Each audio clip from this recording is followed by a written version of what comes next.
Rabies virus जैसे आपको काटेगा ना, आपके शरीर में घुस जाएगा और ये धीरे धीरे 1 हफ्ते में अपनी संख्या बढ़ा लेगा और ये आपके नस के माध्यम से प्रवेश करेगा।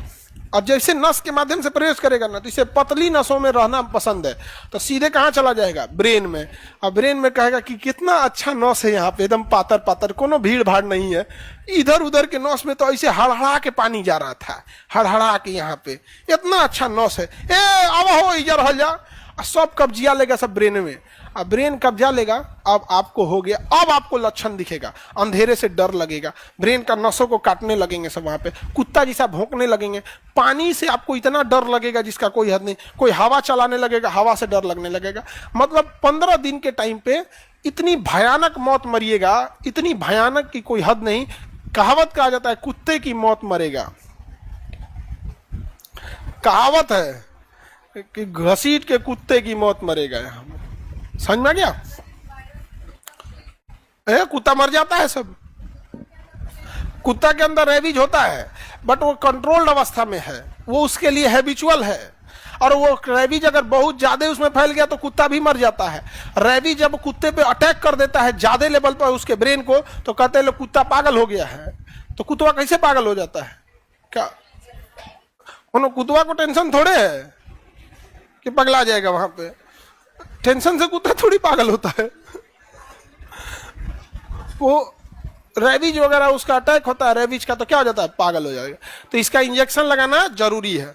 जैसे कुत्ता काटे सबसे पहले उस एरिया को अच्छा से धुलिए और वहां पे साबुन से धुलिए और साबुन को 2-4 मिनट वहां छोड़ दीजिए। समझ गया? साबुन की खासियत क्या होती है कि डिटर्जेंट जो होता है वो कितना भी खतरनाक बैक्टीरिया और वायरस हो, उसकी बाहरी खबर को, उसकी कोशिका भित्तियों को फाड़ देता है। कोशिका भित्ति फाड़ दिया, माइटोकॉन्ड्रिया एंटेन सब बाहर चला गया, मर गया वहां पे। तो साबुन ही नहीं, ऐसे ऐसे धोए चल दिए। ठंडिया के दिन में तो अंगुरिया धो के चलाता है सब, तो ऐसे साबुन बढ़िया से धो और थोड़ी देर तक उसको लगा के छोड़ दो। थोड़ी देर तक लगा क्या करो? छोड़ दो। उसके बाद धुल दो, टेडबैक का इंजेक्शन ले लो और चले जाओ चुपचाप डॉक्टर के पास और रेबीज का इंजेक्शन ले लो। समझ में आ गया? चुपचाप ले लो। रीजन क्या है कि सपोज जो कुत्ते ने आपको काटा है उसको रेबीज नहीं था, सपोज उसको रेबीज नहीं था और आप इंजेक्शन ले लिए, तो क्या जाएगा आपका? 600-700 रुपए का इंजेक्शन लॉस होगा। यही ना, 1000-1500 कई इंजेक्शन लगते हैं, एक वो 600-700 का नहीं आता, एक तो नॉर्मल आता होगा 200-250 का आता, उसके कई साइकिल लगते हैं। तो मान के चलिए आपका 1000-1500 रुपए का फाइनेंशियल लॉस होगा। अब इसका उल्टा सोचिए, अगर उसे रेबीज हो गया होता, पूरी जीवन बर्बाद। और याद रखिएगा, जो इंसान मरता है उसे तकलीफ नहीं होती है, तकलीफ उसे होती है जिसे वो छोड़ गया है। समझ में आया? तुम लोग डर काहे जाती हो? भूकंप नहीं है, ऊपर बिल्डिंग बन रहा है। हाँ, वो भूकंप रोधी है, इसको भूकंप से कोई दिक्कतें नहीं है। उधर की बिल्डिंग सब कैसी है? भूकंप रोधी। अब आप लोगों से पहले बैच वालों से कहते थे कि भूकंप रोधी है, तो मन भी नहीं करता था। जब बन रहा था तो देखी थी लोग, हाँ 20 फीट नीचे, 20 फीट, और मतलब छत की ढलैया इतनी होती है ना, छत कितना होता है? इतना ही मोटा छत होता है, और ये इसका बेसमेंट इतना मोटा ढाला गया है। भूकंप आएगा तो नीचे झाड़ दे, उस दूसरे हॉल में जाओ। सरकारी हॉस्पिटल में फ्री में मिलता है, हाँ फ्री वगैरह मिलता है। सांप का भी इंजेक्शन सरकारी हॉस्पिटल में फ्री मिल जाता है यहाँ पे, लेकिन अवेलेबल रहना चाहिए। फ्री मिलता है लेकिन रहना भी तो चाहिए। पता चला डॉक्टर नहीं रह पाता है। इंडिया में हॉस्पिटल और एजुकेशन दोनों को सेम विधि से चौपट किया है सब।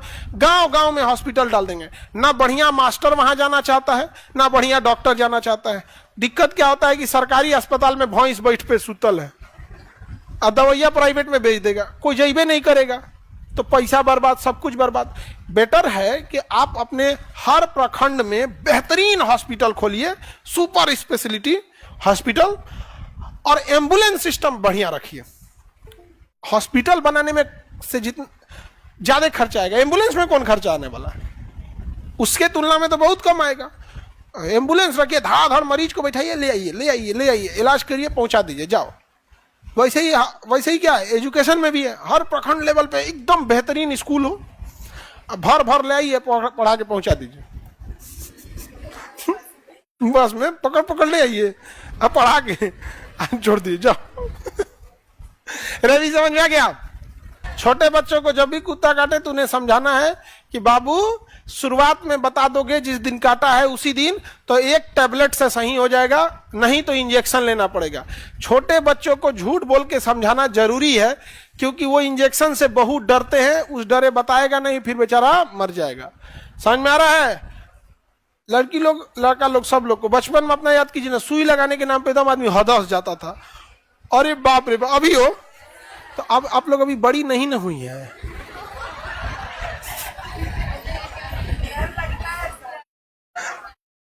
तुम लोग को डर लगता है? अरे डर क्या, पता है कि अब थोड़ा सा दर्द करेगा यहाँ पे, लेकिन जब वक्त के साथ दिमाग बड़ा होने लगता है ना, डर खत्म हो जाता है। लेकिन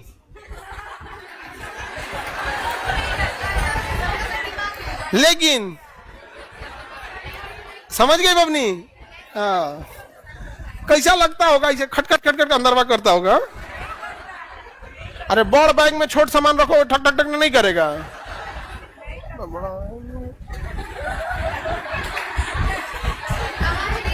आवाज नहीं करता है, तब पूरे खा लिए। आगे बढ़ते हैं।